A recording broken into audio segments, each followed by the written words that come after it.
This week's episode is brought to you by Harry's. For too long, you've either paid too much for a comfortable shave, or you've settled for a low-priced but low-quality razor. Harry's offers the best of both worlds, a great shave at a fair price. Harry's makes its own high-quality razors, cuts out the middlemen, and ships directly to you for half the price of the leading brands. Good shave, good price, it's simple.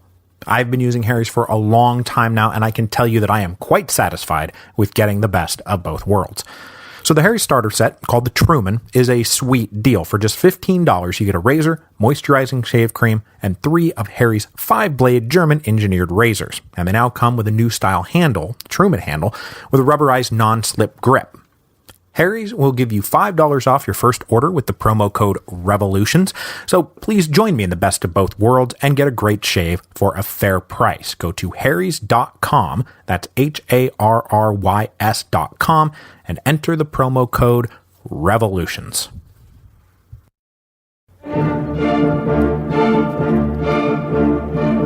Hello, and welcome to Revolutions. Episode 5.7, The First Cry for Liberty. So we left off last time with Napoleon thundering into Spain, now at the head of 275,000 troops, and chasing the Central Junta down to Seville. With the emperor in Iberia, the French reversed the reverses from the year before, and even the British invasion of the peninsula that had begun so auspiciously back in August ran into major troubles. The British had advanced into Spain after kicking the French out of Portugal, and were approaching Madrid in November 1808, just as Napoleon was approaching Madrid from the other direction. The British Expeditionary Army said, uh-oh, took a hard left and fought a running retreat to the sea, pursued by a much re-energized French army. In early January 1809, the British fought their way to the coast and were then ferried out of Spain by the Royal Navy. So by early 1809, the north of Spain was now firmly in French hands, but the south was still free, and the Central Junta now scrambled to maintain that freedom. But the arrival of the Central Junta in Seville meant that there were now 2 juntas in Seville, because though you often see them conflated, the Supreme Junta of Seville, the one that's been organizing affairs in the Americas, is not the same thing as the Central Junta, now also of Seville. And it actually took a few weeks of bickering before the Supreme Junta of Seville agreed to recognize the ultimate authority of the Central Junta, now also of Seville. This is all very confusing, I know, but, that's history for you. But though they were now recognized as the supreme patriotic government of Spain, the Central Junta was not a well-oiled machine. As I said last time, the membership was divided between conservatives and liberals and having major difficulty forging a unified plan of action, communicating with the other regional juntas, or showing decisive leadership of any kind. Indeed, its leadership was insanely scattershot. They set up all the standard ministries, war, treasury, foreign affairs, but absolutely could not keep ministers in office for any length of time. There were something like a dozen ministers of war between September 1808 and January 1810, and you just can't have that much turnover and expect to survive. And they would not survive. British ambassadors to the junta could see how badly the resistance was being run, and they started lobbying for an end to the junta system completely, and in its place appoint a very small regency council, like 5 or 6 guys max, who could actually make decisions. The British also started pushing the Spanish to call for an actual representative body to convene, like a national congress elected by the people rather than a bunch of self-declared juntas. But for the moment, the Central Junta did not listen, and they forged on into the wilderness.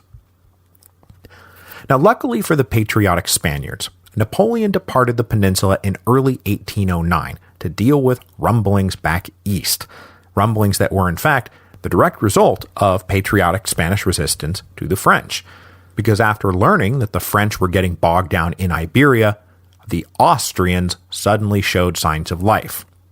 Now, even though the Holy Roman Empire had been dissolved in 1806, the Austrian Empire proper was still a thing, and they had been forced to sit in the corner with a dunce cap on their heads ever since Austerlitz. While the show of mass resistance to France in Spain gave hope to the men running Austria that they might now be able to break the humiliating chains Napoleon had kept them bound with. And in April 1809, they attacked the French in Bavaria, beginning the War of the Fifth Coalition.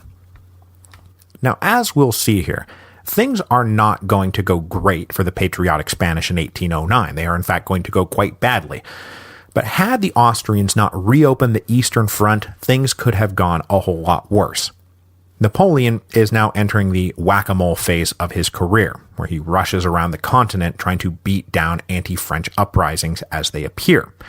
Now, he's mostly going to be successful the next few years, but then in 1812 he winds up chasing one particular mole all the way to Moscow, and yeah, he probably should have just let that one go. Anyway, just as the Austrians were attacking the French in April 1809, word reached the Americas that the Central Junta had invited the Americans to participate in their government. And the process to determine who the American representatives were going to be was intended to be at least kinda semi-participatory. Town councils from the principal cities from one of the provinces designated by the Central Junta for representation, like let's say Venezuela, would meet and drop a list of 3 potential candidates from their ranks. Then they would draw one of those names out of a hat and send the candidate's name on to the provincial capital, in this case Caracas. There, the audiencia would meet and choose from the available candidates a further list of 3 names, one of whom would have his name drawn from a hat, and that guy would then be the representative of Venezuela to the Central Junta. Now, this is not democratic in any way, and the fact that the final say was going to the peninsular-dominated audiencias was telling. But still, in 1809, legitimate participation of Americans in an empire-wide government was underway. And for the rest of 1809, across Spanish America, these little kinda sorta elections unfolded. Now, before we leave off, though, I should mention that events wound up moving too quickly for any of the representatives to actually take their place in the Central Junta. Only one guy representing New Spain, who was already in Spain when he was elected, was ever able to show up to work. After sending along the request for American delegates, the Central Junta also started dispatching their own appointees to start taking over the reins of government in the Americas. Now, they never engaged in anything like a wholesale reappointment of all the officials, but wherever vacancies appeared, the junta took it upon itself to fill them. So down in the Rio de la Plata, for example, Santiago Liniers was still only acting viceroy. So shortly after arriving in Seville, the Central Junta appointed a permanent replacement. Now, Liniers had of course been nothing but loyal to the patriotic resistance, but he was still French, and so you could never be too sure where his loyalties actually lay. Then they also appointed a new captain general for Venezuela, because though I didn't mention this last week, because I didn't want to muddy the picture any more than it already was, but the captain general of Venezuela was himself technically only the acting captain general. A permanent replacement was still waiting to be named when the abdications of Bayonne hit. So, in January 1809, the Central Junta named a new captain general for Venezuela, and that guy's name was Vicente Emperan, and he would be the captain general who gets deposed when the fun really gets going in April 1810. So the thing about Vicente Emperan is that he's not like a tyrant or a malicious dictator. He was, in point of fact, a universally well-liked, well-read, well-educated career soldier, very much a man of the Enlightenment. He was a peninsular, but he had served as a regional governor in Venezuela from 1792 to 1804 and was known and pretty well liked by most Venezuelans. He returned to Spain in 1804, though, just in time for Napoleon's envelopment of the continent, and so he was in Spain when the Peninsular War began. But the crazy thing here is that it was actually the new government of King Joseph Bonaparte that first nominated Emperan to fill the post of Captain General of Venezuela. But shortly after this appointment, Emperan crossed the lines and pledged his patriotic allegiance to King Ferdinand and the Central Junta. But like I say, Emperor was so well liked by everybody that when he crossed over the line, he told the Central Junta, "Oh, by the way, Joseph appointed me Captain General of Venezuela." And the Central Junta said, "Oh, that's actually a pretty good choice, so why don't you just go for it?" And they ratified the decision. Emperor crossed the Atlantic shortly thereafter, arriving in Caracas in May 1809. And attached to his staff was a young inspector general, none other than Simón Bolívar's old friend and traveling buddy, Fernando del Toro. Now, when Emperor arrived in Venezuela, the people of Caracas, at least the elites in Caracas, were now somewhat mollified politically by the news that they would be able to send a representative back to Spain. And so 1809 was a year of relative peace in Venezuela. But two regions that had been denied the right to send their own representatives back to Spain were not mollified at all. And I'm speaking here of Upper Peru, aka modern Bolivia, and then the city of Quito, aka the modern capital of Ecuador. Despite long-standing political and economic autonomy, both interior regions were not included on the Central Junta's list of additional provinces who deserve to be represented in the Central Junta, and so Upper Peru and Quito became the leading edge of Spanish-American rebellion in the summer of 1809. So Upper Peru, remember, was first and foremost the seat of the Great Potosi Mine. After the conquest, the region had been a part of the Viceroyalty of Peru and governed out of Lima, but in 1776 had been transferred to the Viceroyalty of Rio de la Plata, in part to reorient trade in and out of the region towards an Atlantic port rather than a Pacific port. Situated up in the Andean interior, Upper Peru had never really been much directly under the thumb of either Lima or Buenos Aires, and so there was a certain sense of local independence already floating around out there. Now, being so far removed from everybody else, it did take a while for Upper Peru to learn about the abdications of Bayonne, but when they did learn about them, the upper echelon elite were divided about how to respond, especially in the capital city of Chuquisaca, which you'll also see referred to as Charcas, but which is today called Sucre, for reasons that will become abundantly clear down the road.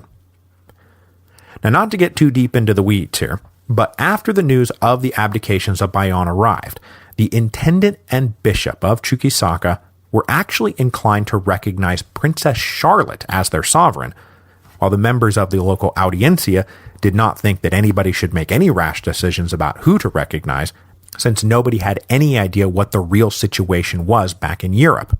But they were inclined to recognize the Seville junta, and through them, King Ferdinand. The two camps battled back and forth about what to do until the end of May 1809. Then, on either May the 25th or May the 26th, depending on which source you're reading, the members of the audiencia learned that the intendant planned to arrest them all for obstructing his will, and they decided to make a preemptive strike. The audiencia ordered the arrest of the intendant and his friend the bishop, and then they formed themselves into an independent junta to run the city. This little rebellion in Chuquisaca is sometimes remembered there as the first cry for liberty.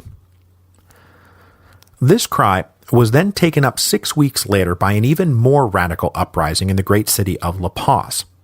Now, this time it was the local town council that took the lead, backed by the largely mestizo population. On July the 16th, 1809, these guys rose up against the local intendant and bishop, deposed them from office, and formed themselves into an independent junta to run the city, just like their neighbors had over in Chuquisaca.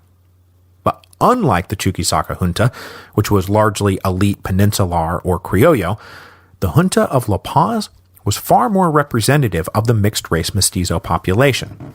They elected as their president a mixed-race military officer named Pedro Murillo, who swore loyalty and fealty to King Ferdinand, but nobody else. The La Paz junta refused to even recognize the authority of the viceroys in Buenos Aires and Lima. And then they also started talking about racial and class reforms to forge a more egalitarian society. They issued a plan of government that said, quote, "Now is the time to organize a new system of government, founded upon the interests of our country, which is so downtrodden by the bastard policy of Madrid." Now is the time to raise the standard of liberty in these unfortunate colonies. And even more than the revolution in Chuquisaca, the revolution of La Paz is the first that really captures what would become the true spirit of Spanish-American independence. Meanwhile, over in New Granada, a further rebellion broke out in August 1809. As we discussed in episode 5.3, the city of Quito was one of the earliest cities in Spanish America to get its own audiencia, and they had long enjoyed relative autonomy from the viceregal authorities, first down in Lima and then up over in Bogota. And the people of Quito considered themselves to be basically their own thing. Now, shortly after learning about the abdications of Bayonne, elite Criollo in Quito began meeting amongst themselves to try to create an independent junta, thinking that this might be an opportunity to seize power, because the tensions between the Peninsulares and the Criollo, tensions that had helped incite the rebellion of the Barrios back in 1765, had never really gone away. But by the end of 1808, word was out that there would be no independent juntas in the Americas, that the viceregal structure would stay in place. But the Criollo elite kept at it to the point where there were in fact a rash of arrests in March 1809 over an alleged conspiracy to seize the government. So tensions continued to simmer under the surface until the summer of 1809, when word arrived that various American provinces had been invited to send a representative to the Central Junta, and that Quito was not among them. They would simply be represented by whoever was representing the wider viceroyalty of New Granada. With this added snub sticking in their craw, a cabal of Criollo got together on the night of August the 9th, 1809, and formed a 36-man junta to rule independently in Ferdinand's name, bypassing any other authority. And one thing they really had going for them was the sympathy of the commander of Quito's regular army garrison, and on August the 10th, that commander put his troops at the junta's disposal, arresting Peninsulares and occupying key points in the city. The junta then defended its conduct by saying that the Spaniards were, quote, oppressors of the Criollo and usurpers of their natural rights, and that, quote, Quito has been treated by the Spaniards who monopolize its government as a recently conquered nation. The word Criollo has been used as a term of abuse and contempt. But unlike the La Paz Revolution, the rebellion in Quito was an elite Criollo affair. This was not about turning the world upside down. So while they implemented the standard big white platform, liberalized trade laws, lower taxes, abolition of all state-run monopolies, and self-government, they were not about to touch the racial caste system or talk about freeing the slaves or really even invite non-Criollo to participate in their new little self-government. The new Quito junta then declared that they were assuming jurisdiction over all the cities that had long fallen under the jurisdiction of the old Audiencia of Quito. But when they sent representatives round to secure the allegiance of those cities, most of those cities refused. The critical port city of Guayaquil, for example, wanted no part of being ruled by Quito, and they were frankly appalled by the rebellion up in the quote-unquote capital. And here I want to make a broader point, because as we will see time and time again, there was just very little solidarity between cities adjacent to one another. In the Rio de la Plata, for example, Montevideo and Buenos Aires, they were not friends. Their proximity, in fact, made them fierce rivals. And in a little bit, we'll see Bogota and Cartagena fighting each other to become the predominant city of patriotic New Granada. And then most of the peripheral cities in Venezuela are not going to be eager to recognize the supremacy of Caracas. And this is the great problem of federalism in the process of Spanish-American independence. And in this context, it means everyone's unwillingness to submit to the authority of anyone else. The problem of federalism will not only prove Simón Bolívar's dream of a united South America to be a complete fantasy, but it would also fatally undermine his even more modest vision of a united Gran Colombia, because it was just a vision that nobody else really shared. So these first cries of liberty, though, were silenced by the end of 1809. The viceroy in Lima in particular took stern measures against the rebellious cities of the interior. In October, 5,000 troops set out from Cusco into Upper Peru, with additional forces coming up from the Rio de la Plata. The juntas in La Paz and Chuquisaca could not coordinate a defense. They were already succumbing to the disuniting forces of federalism, especially since the La Paz junta represented a broader social revolution promoting the interests of the mestizo, while the Chuquisaca junta was an almost exclusively white affair. After a brief fight, the rebellions of Upper Peru were crushed, and the leaders were all rounded up and mostly executed. The Viceroy of Peru then unilaterally annexed Upper Peru back under his official jurisdiction, so they're now in the Viceroyalty of Peru again. Now, while this was all unfolding, the Viceroy of Peru also set about crushing the rebellion in Quito, sending troops up the coast, where they were reinforced by eager units from Guayaquil. Together, they marched on Quito, and in the face of armed attack, the resolve of the Quito junta failed, and the whole thing collapsed in October. Quito was occupied, and the old order was restored. So by New Year's 1810, the first cries for liberty were fading echoes.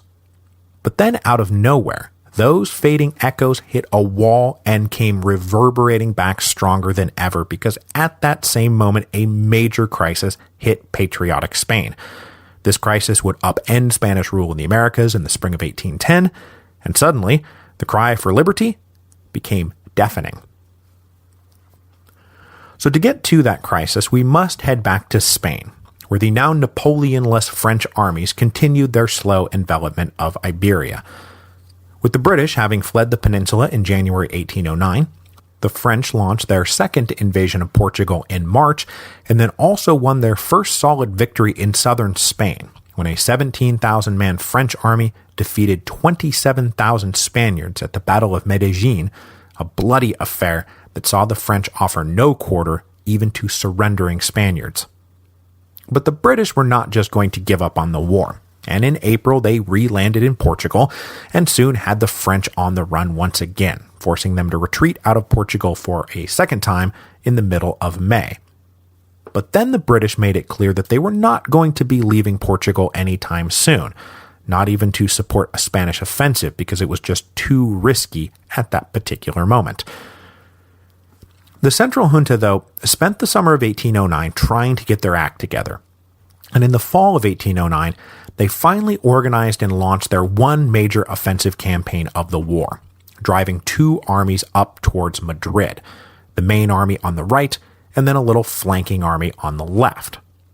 But this all culminated in November with a spectacular disaster. The main Spanish army was well over 50,000 strong, and they met a much smaller 30,000-man French army on November the 19th at the Battle of Ocaña. But in that battle, the Spanish army just collapsed. They were unable to make a dent in the French lines, and then the Spanish soldiers fell into uncoordinated retreats, which turned into indiscriminate running for it, and they were just getting pounded by French guns the whole time. The Spanish lost 4,000 dead or wounded, and fully 14,000 captured, and this left that flanking Spanish army just hanging out there utterly unprotected, and soon they too were in full disorganized flight. For all intents and purposes, the Spanish army dissolved and now ceased to exist. With no functioning armies now in the field, the Central Junta itself dissolved and ceased to exist. The French army was now able to march south into Andalusia unopposed, and in late January 1810, the members of the Central Junta recognized that Seville was indefensible, and so they decided to fall back to Cadiz, their last possible refuge. But the members of the junta all made their own individual escape from Seville, and many never bothered to show up again in Cadiz. Those who did show up convened a rump session of the Central Junta and dissolved themselves, passing power, as their British allies had long been recommending, to a small executive regency council. The people of Cadiz then rushed to shore up the defenses of the city before the French arrived. And now the walls were pretty formidable, and they did have the British Navy at their back, so this is not some hopeless last stand here. But it was still pretty ominous when the French showed up on February the 4th and began digging siege lines. So all of this is going to have a devastating effect on Spanish authority in the Americas. The nascent movements towards American autonomy that had been mostly nipped in the bud in 1808 and 1809 were premised on the viceroys and captain generals and intendants recognizing and promoting the authority of the central junta as the legitimate keeper of Spanish sovereignty. Well, now that body no longer exists. It's been replaced by a tiny regency council that nobody's ever heard of. And when word of all this hits America, it is going to reopen the debate about American autonomy. Now this time, it would be Caracas that gets first bite at the apple, and the long grumbling Criollo bit off as much as they could chew.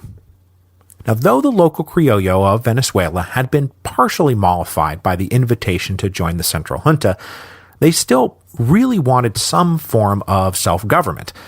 And by the end of the year, they had gotten word at least of the establishment of the Quito Junta, though I'm not sure how much they really knew about what was going on in Upper Peru. Lines of communication in South America are long and heavily censored. But the Criollo of Caracas were emboldened enough that on December the 14th, they were laying the groundwork for a coup against Captain General Emperan. This time, Bolívar was among the plotters. But the plot was exposed before it could be launched.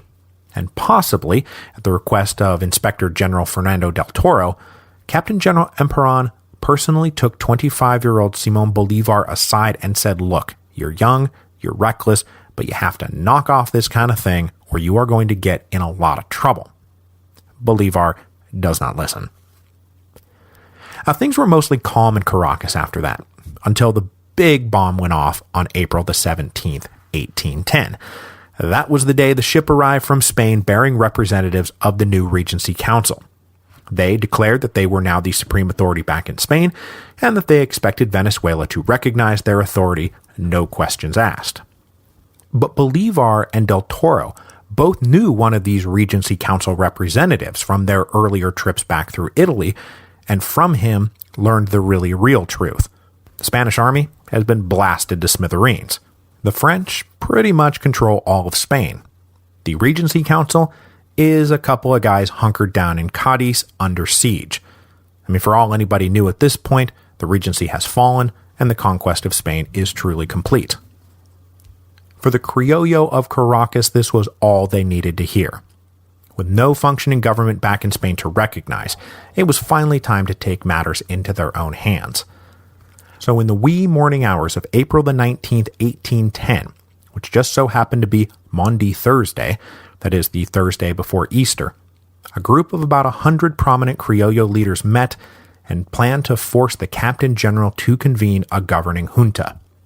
It is not clear, though, whether Bolívar was among them. At dawn on April the 19th, these guys all marched down to City Hall, banging on doors and rousing the city to life. They then demanded that the Captain General present himself, which, by the by, they had no authority to do.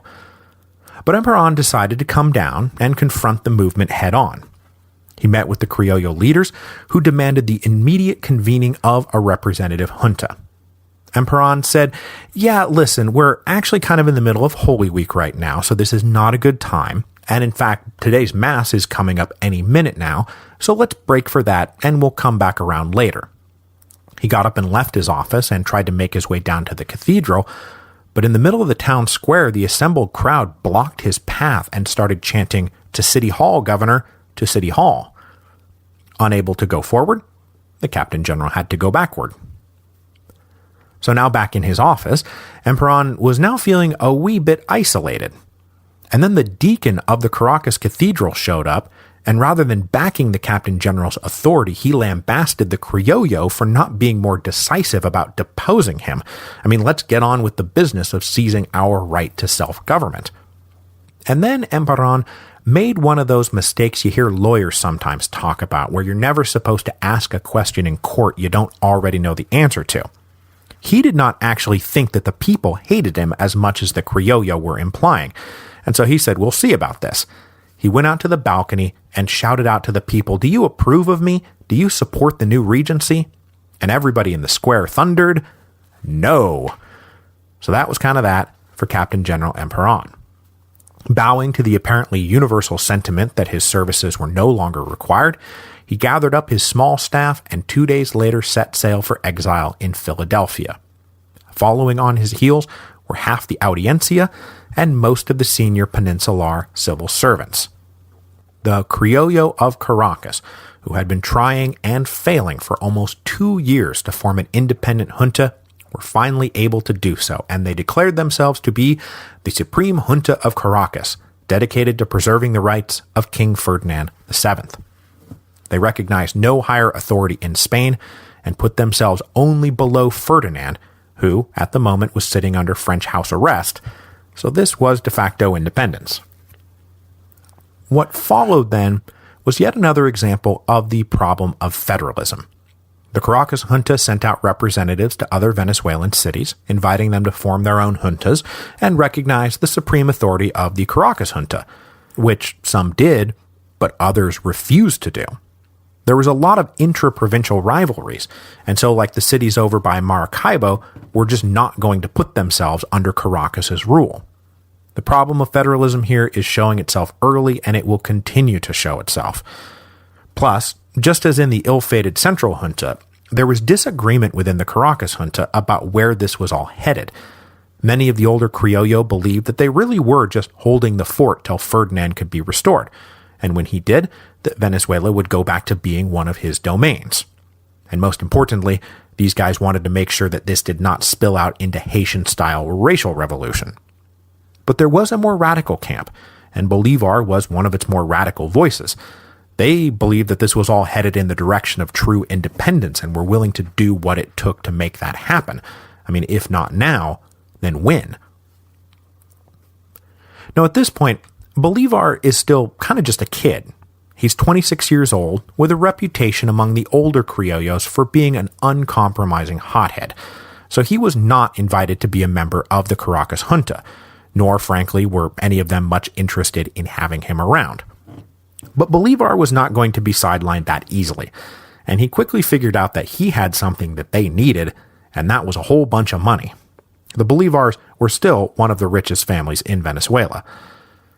Now, the Caracas Junta knew that to secure their position and stave off what was likely to be a French attempt to take them over, they would need international friends. So they wanted to send out some envoys to the United States and Great Britain, but there was a problem of how to organize it and pay for it. And so Bolívar presented himself and said, I will fund the entire embassy to Britain out of my own pocket if you let me go. Now, many in the junta were not keen to let this kid be the face of Venezuela in London, but, he is going to pay for the whole thing, so, okay, you can go. So they formed a little 3-man embassy of Simón Bolívar, Andrés Bello, and then an older, more stable hand to hopefully guide their conduct, a former mayor of Caracas named Luis López Méndez. In June 1810, these guys set sail for Britain, hoping to secure British support for their cause. And next week, we will rejoin them as they arrive in London, where, of course, Bolívar is going to seek out none other than Francisco de Miranda.